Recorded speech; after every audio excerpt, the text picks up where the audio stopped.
भारत के इतिहास में कुछ ऐसे रहस्य हैं जो समय के साथ और भी गहरे होते चले गए।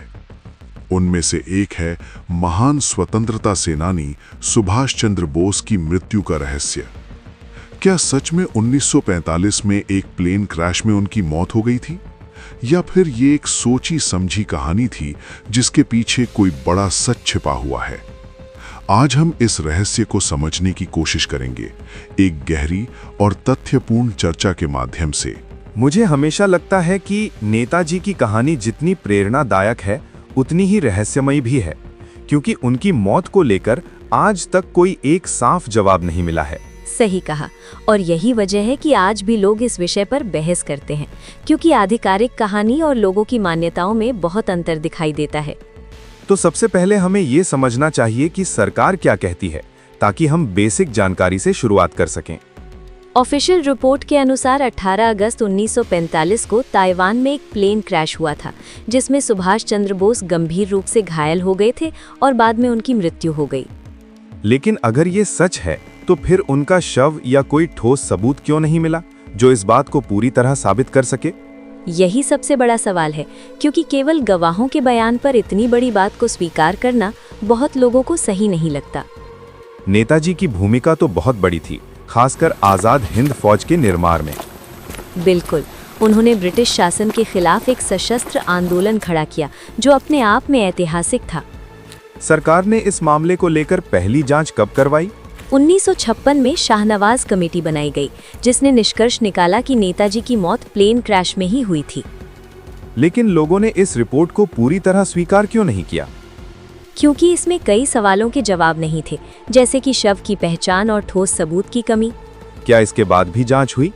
हाँ, खोसला आयोग ने भी जांच की और वही निष्कर्ष दिया, लेकिन विवाद फिर भी खत्म नहीं हुआ। तो फिर ऐसा क्या हुआ जिससे विवाद और बढ़ गया? जब मुखर्जी आयोग बना, उसने कहा कि प्लेन क्रैश वाली कहानी विश्वसनीय नहीं है। क्या ताइवान के रिकॉर्ड में उस क्रैश का कोई उल्लेख है? यही सबसे दिलचस्प बात है। कुछ रिपोर्ट्स के अनुसार उस दिन कोई बड़ा प्लेन क्रैश दर्ज ही नहीं है। तो फिर वो कहाँ गए होंगे? कुछ लोग मानते हैं कि वो सोवियत यूनियन चले गए थे और वहाँ कैद में रहे, लेकिन इसका कोई पुख्ता प्रमाण नहीं मिला। क्या इसमें अंतर्राष्ट्रीय राजनीति भी शामिल हो सकती है? बिल्कुल, उस समय द्वितीय विश्व युद्ध के बाद की स्थिति बहुत जटिल थी और कई देशों के अपने अपने हित थे। गुमनामी बाबा का नाम अक्सर इस केस में आता है। आखिर वो कौन थे? गुमनामी बाबा उत्तर प्रदेश में रहने वाले एक रहस्यमयी संत थे, जिनके बारे में कहा जाता है कि वो ही नेताजी थे। क्या सच में उनके और नेताजी के बीच कोई समानता थी? हाँ, उनकी लिखावट, आदतें और कुछ निजी चीजें नेताजी से मिलती जुलती बताई जाती हैं। क्या उनकी पहचान साबित करने के लिए डीएनए टेस्ट किया गया? कोशिश हुई, लेकिन पूरी तरह से स्पष्ट नतीजा सामने नहीं आया, जिससे रहस्य और गहरा हो गया। सरकार ने इतने सालों तक फाइल्स क्यों छुपाई? कहा जाता है कि इसमें कुछ संवेदनशील जानकारी हो सकती थी जो उस समय सार्वजनिक नहीं की जा सकती थी। आज के समय में लोग क्या मानते हैं? आज भी लोग दो हिस्सों में बटे हुए हैं। कुछ लोग प्लेन क्रैश को सच मानते हैं और कुछ इसे एक छुपी हुई सच्चाई मानते हैं। क्या ये रहस्य कभी सुलझ पाएगा? कहना मुश्किल है, क्योंकि इतने सालों बाद सबूत मिलना बहुत कठिन हो जाता है। शायद यही वजह है कि लोग आज भी नेताजी से भावनात्मक रूप से जुड़े हुए हैं। हाँ, क्योंकि उनका योगदान इतना बड़ा था कि लोग उनके बारे में हर सच्चाई जानना चाहते हैं।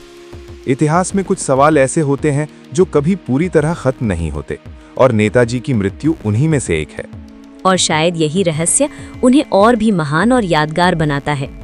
अगर आप इस रहस्य के बारे में और गहराई से जानना चाहते हैं तो हमारे चैनल को जरूर सब्सक्राइब करें और वीडियो को लाइक और शेयर करना बिल्कुल ना भूलें, क्योंकि ऐसे ही विषयों पर हम और भी जानकारी लाते रहेंगे।